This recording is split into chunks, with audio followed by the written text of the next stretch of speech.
Angelo Palmas, presidente dell'ente musicale di Nuoro, tutto è pronto per la 30ª edizione dei seminari di Nuoro Jazz. Qual è il programma, quali le novità? Ci sono 150 iscritti, solo 12 sardi, vuol dire che questa manifestazione ormai si è aperta al mondo. Sì, quasi tutto pronto.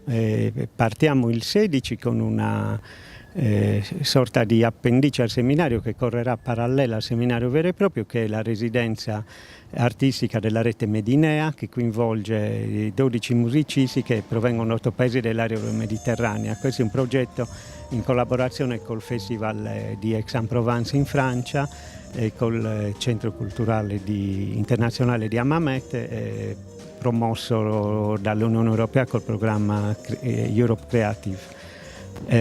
Questa residenza si concluderà con un concerto il 30 agosto nell'area archeologica di Tancamanna. Siamo molto contenti di questa collaborazione che si affianca ai tradizionali seminari che, come dicevi, quest'anno hanno quasi 150 iscritti provenienti da 12 paesi.